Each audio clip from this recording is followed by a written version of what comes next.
And this next session is actually a very interesting one, which will take us through the area of the drugs and medicines and the pharmaceutical industry, as well as the policies which are associated with this particular area.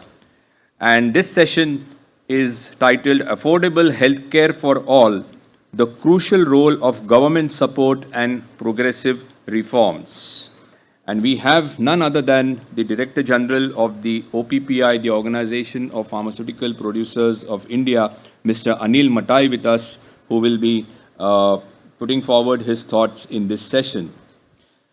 I have the pleasure to introduce Mr. Anil Matai to you. Mr. Anil Matai is, as I said, is the Director General, the head of the Organization of Pharmaceutical Producers of India, OPPI, in short. The OPPI is a representation of all the multinational pharmaceutical companies in India. Mr. Matai is a seasoned general management professional with extensive experience in healthcare, the pharma as well as the life sciences sector, and his illustrious career spans leadership roles in globally renowned organizations like Novartis, GSK, Global Pharma in Dubai, and Zydus Healthcare, where he served as a managing director before his retirement.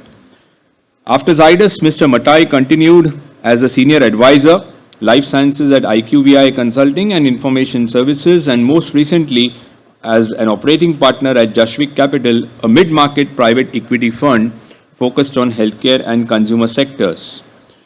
We are honored to host Mr. Matai and his address, which promises to provide valuable insights into the intersection of policy, innovation, and healthcare accessibility.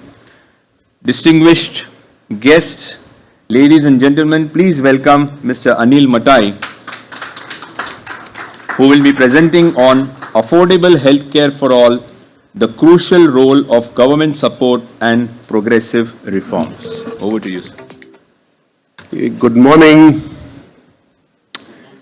Good morning. I think we need to get some energy into this room, especially after Dr. Satya's power-packed, passionate, emotional, what should I say, an outburst of what we as a country should be doing where we are lacking.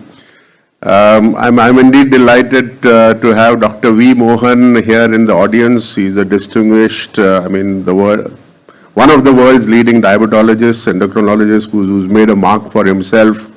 And we are privileged to have him. And thank you, Dr. Satya, for inviting me. It's my privilege to be here. So I am not an expert in this field of affordable medicine or accessible medicine. But I'll share with you what I have learned during my 35 years of association in the pharma industry, predominantly in India. Out of these 35 years, 33 years were in India only. So as I told you, I'm not an expert. So yes, the topic given to me for today is affordability. But as I see it, affordability is just one small component or a pillar of a wider challenge which we have in our country, which is access, which is what Dr. Satya referred to in his opening address, and Dr. Sunil Deshpande also spoke of. So accessibility to medicine is a key challenge. And within that, we have a small component of affordability. As we all know, it's widely known that in India, the prices of medicines are perhaps the cheapest in the world. And if we try and make them even more affordable, then there is a bigger question of quality which comes in. We heard about Jan Aushadhi and the lacuna which is there in the system that the government buys only at L1, that's their policy. So until or unless there's a shift away from that, we will not be able to address the quality issue. So affordability is one component of accessibility which comprises of several pillars. These pillars include your infrastructure. I'm talking of one, the physical infrastructure of number of hospitals, number of chemists which are there in the country, In rural areas, people have to travel even today up to 5 kilometers to even get a basic medicine. So one, clearly the challenge is not so much affordability but access, physical infrastructure, then infrastructure in terms of number of doctors which we have. The good thing is, I have been in the industry for 35 years, as I told you, but the last 13 months I have been doing an advocacy role, which takes me to Delhi twice a month, and I am privy to some of the things which are happening. So, as far as number of doctors are concerned, as per whatever WHO's guideline is, we are more or less there. Though, I mean, these are the government figures, though when I was speaking to 5 deans of 5 different AIIMS day before yesterday in Delhi, I was told, no, that's not a fact. There is still a 30 to 40% shortage of doctors, at least a 30 to 40% shortage of doctors than what is required. In terms of number of hospital beds, there is a shortfall. We still are at about half of what is required ideally, or slightly lesser than half.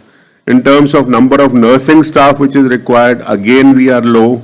So until or unless we as a country do not play a role in addressing these things, the common man on street, the large chunk of population which lives in rural areas will still continue to be deprived.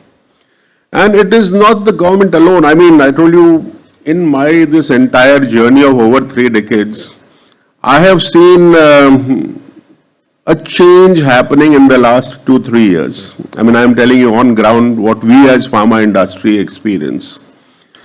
One is, as stakeholders, we are being heard for the first time at a short notice.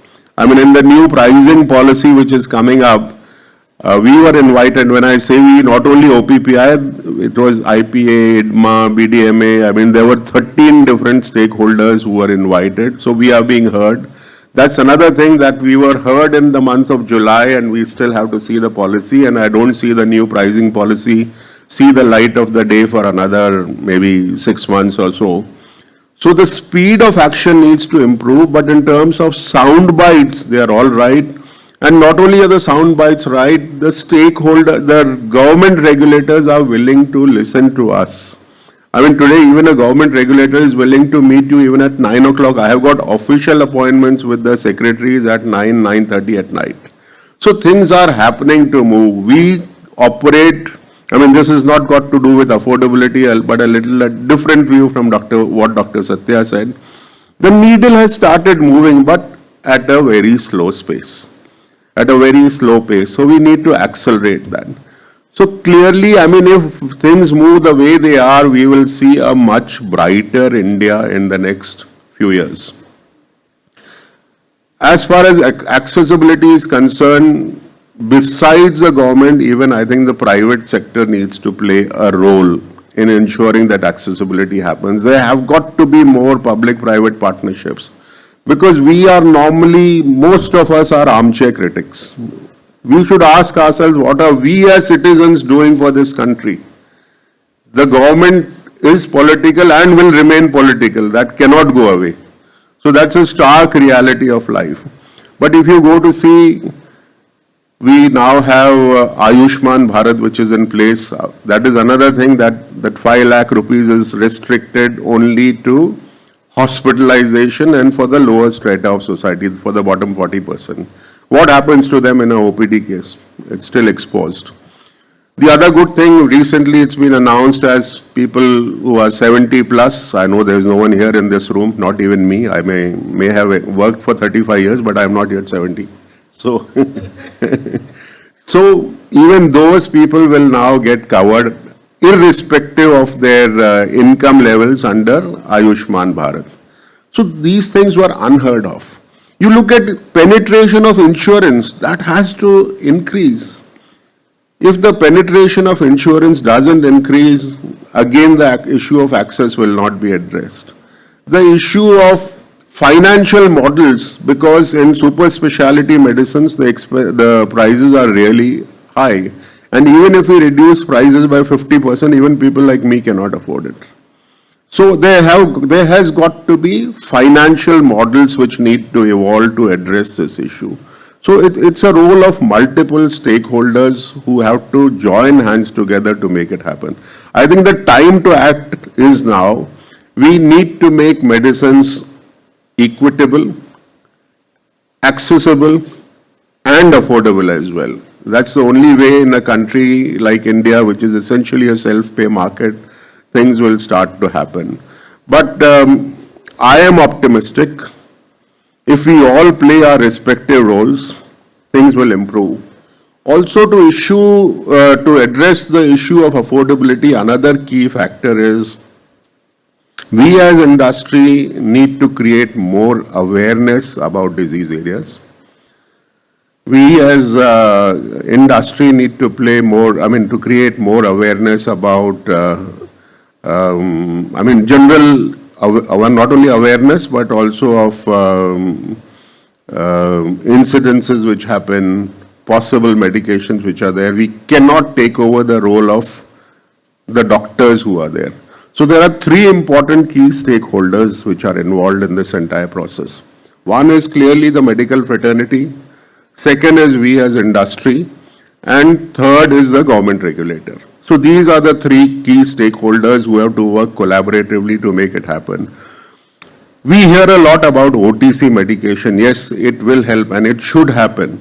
Because why should a poor villager travel 10 kilometers, go and see a physician and spend maybe 50 to 100 rupees traveling to that location and then give 50 to 100 rupees to the doctor there, and when he or she is prescribed, say, paracetamol. So there has got to be self-care, but responsible self-care. Because marketers cannot go overboard and advertise. There has got to be, after having created awareness, there's got to be responsible self-care, for which we need a regulation which needs to be in place.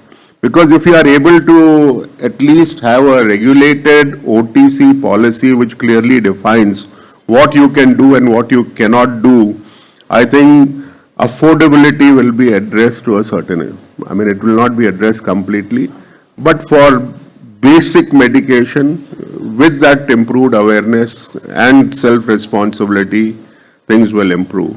So overall, we are at the right place. If I am talking our country per se.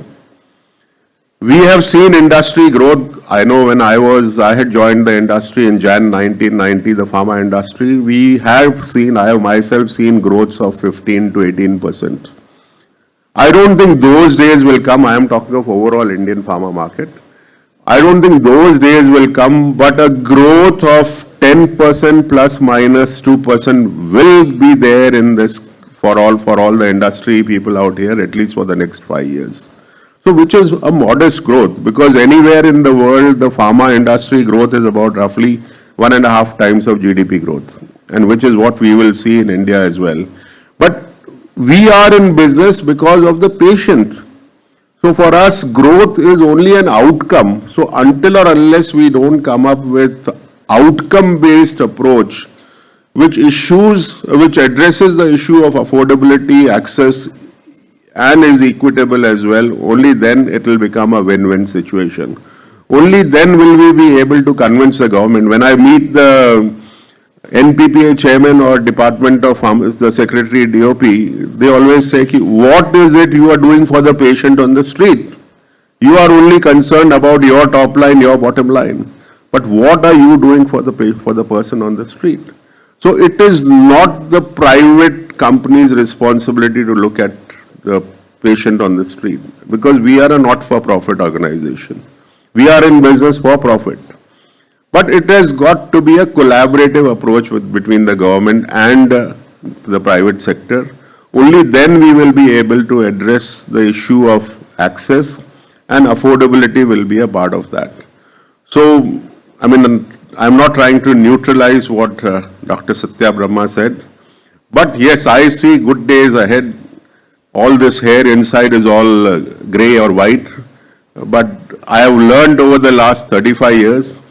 I have seen what the industry was, what the country was during these 35 years, and I see what is happening. The only regret I have is the pace of change is slow. That is where we all need to keep our pedal on the accelerator and ensure that we all work together and make things happen. So I wish you a very productive day ahead, a very engaging day ahead, and at the end of the day, as I said earlier, we must come up with not a glide path, but an outcome. What is it we would like to achieve at the end of the day, and what will I, as a participant in this meeting, what role will I play to ensure it happens? So good luck and thank you very much. Thank you so much, Mr. Anil Matai, for this insights into the varied challenges in healthcare. Dr. Matai talked about one of the prime challenges being healthcare infrastructure as well as the services. Especially, he talked about the access to healthcare, where a patient doesn't have an access and the patient has to travel a few kilometers. Actually, I will just take a couple of minutes over here. Our research team did a market research study into this area, and we actually wanted to bring forward to the world about what is the healthcare infrastructure as well as the services on the outskirts of an international healthcare hub like Mumbai city. I mean, we are all in an urban area, but what's the situation maybe when you go to the periphery of Mumbai city or probably any metro city in India? So we did this study around 120 kilometers away from Mumbai in a, say, town, or not even a town, a village around 8 kilometers from Igatpuri. And it had a population of around 4,500 to 5,000. And probably I can, say or maybe confirm what Mr. Anil Matai said. This vicinity did not have the presence of a single practicing doctor. The primary healthcare center was in shambles. The government doctor probably never came even once in a week. Total absence of a medical store. And whenever there was an issue of childbirth, the villagers had to actually carry the lady on cloth-made, kind of stretchers, and 8 kilometers they had to travel in order to get, the kind of vehicle to, take her to the nearest nursing home or an hospital. So this is actually the story of healthcare just outside, our international healthcare hub like Mumbai. Mr. Matai also talked about various aspects, but more importantly, he talked about a model where all the three stakeholders need to join hands, basically the industry, the medical fraternity, as well as the government. And yes, it does make sense because it's not only the policy, but it's also the grassroots level action which is required to make healthcare more accessible as well as affordable. And of course, there was light at the end of the tunnel, which Mr. Matai expressed. But nevertheless, we are on the right track is what I can certainly get the assurance from Mr. Anil Matai. So thank you so much once again, Mr. Anil Matai, and I would now request Dr. Satya Brahma to please come on stage to present the memento as a mark of our respect as well as gratitude to Mr. Anil Matai.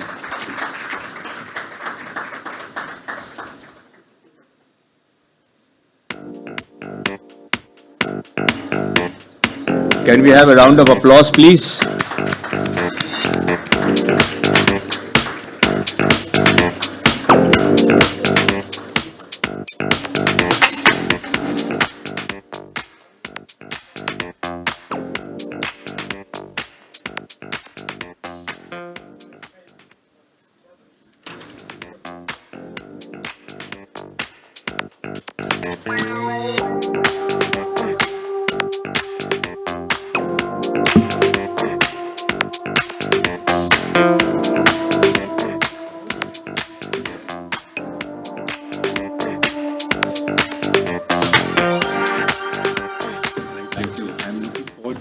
Yeah, sure.